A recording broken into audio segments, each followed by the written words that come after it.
મોવડી મંડળના કોન્ટેક્ટમાં જ હતો. બાબુભાઈ માંગુકિયા સાથે મારો વાત થઈ હતી. આવતીકાલે સવારે હું અમદાવાદ આવવા નીકળીશ. મારા પરિવાર, સગા સંબંધી, મિત્રોને મેં કીધું હતું કે કોંગ્રેસ પાર્ટી આપણી સાથે છે, આપણે કાંઈ ડરવાની જરૂર નથી. બધાનો સાથ સહકાર લઈ અને પિટિશન દાખલ કરવા માટે હું અમદાવાદ જવા રવાના થયો. ત્યારે કોના ઈશારે અહીં કોંગ્રેસના કાર્યકર્તાઓ ઘેરે આવી અને મારો વિરોધ પ્રદર્શન કરી મને પરત ફરવા મજબૂર કર્યો. જ્યારે રેલીમાં સ્વયંભૂ લોકો જોડાણા હતા, કોંગ્રેસના મેન આગેવાનો, અહીંના નેતાઓ પોતે મારા રથમાં પણ બેસવા માટે તૈયાર નહોતા, મારી સાથે જોડાતા નહોતા. અને જ્યારે કોંગ્રેસ પાર્ટીએ કીધું હોય કે 20 તારીખ પહેલાં તમે બૂથ ઉપર કોણ બેસવાના છે, એમના નામ, નંબર, વિગત મોકલો, ત્યારે અમે અહીંના જે ચૂંટણી લડેલા હતા, જે હોદ્દેદારો હતા, એમને અમે કહેતા હતા કે આપણે બૂથની વિગતો દેવાની છે. ત્યારે એક પણ આગેવાનોએ બૂથ આપ્યા નહોતા. કાર્યકર્તાઓ જે કામ કરતા હોય, કાર્યકર્તાઓ જે બૂથ આપતા હોય, એમને પણ ના પાડતા હતા કે આપણે બૂથ આપતા નહીં.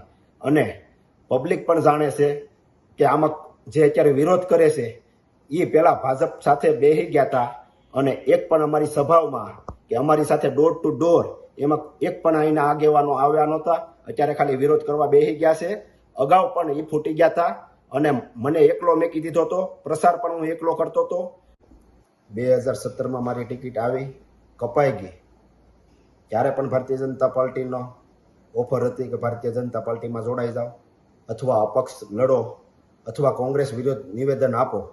તોય પણ મેં કોંગ્રેસ પાર્ટીને કાંઈ નુકસાની જાય એવું એક પણ નિવેદન આપ્યું નહોતું.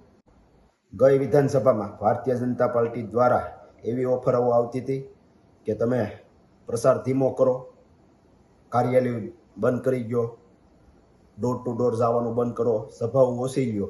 ત્યારે અમારા સાથી ઉમેદવારોએ ઘણાએ એ ઓફર સ્વીકારી લીધી હતી અને 2700 મત મળતા હોય ત્યારે એણે ઓફિસો બંધ કરી દીધી હતી, પ્રસાર કરવાનો પણ ધીમો પાડી દીધો હતો અને એમના કાર્યકર્તાઓ, સગા સંબંધી મિત્રોને કહેતા હતા ભારતીય જનતા પાર્ટીને મત દેજો.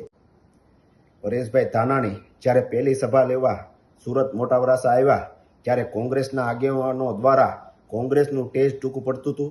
તે પહેલાં 1-2 કોંગ્રેસના આગેવાનોને ફોડી નાખવામાં આવ્યા હતા કે કોંગ્રેસને સભાઓમાં કે ટેજમાં કે રેલીમાં નહીં જવાનું.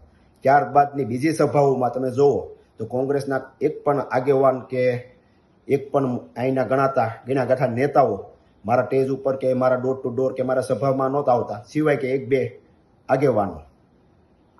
અત્યારે જે વિરોધ કરે છે એમને તમે પૂછજો કે આમ આદમી પાર્ટીના નેતાઓ, આમ આદમી પાર્ટીના કોર્પોરેટરો, આમ આદમી પાર્ટીના કાર્યકર્તાઓ જે સાથે રહી મહેનત કરતા હતા, કોંગ્રેસના આગેવાનો, નેતાઓ કોના દબાવ આવવાથી કોને ફોડ્યા હતા અને મારી સભાઓમાં કે ટેજમાં કે મિની બજારમાં અમે ગયા હોય ડોર ટુ ડોર એમાં નહોતા આવતા, મિની બજારની સભામાં નહોતા આવતા, મોટા વરાસા ડોર ટુ ડોર ગયા એમાં નહોતા આવતા, કતારગામ અમે કતારગામ બજારમાં ગયા એમાં પણ નહોતા આવતા, માનગઢ ચોક ડોર ટુ ડોર ગયા એમાં પણ નહોતા આવતા.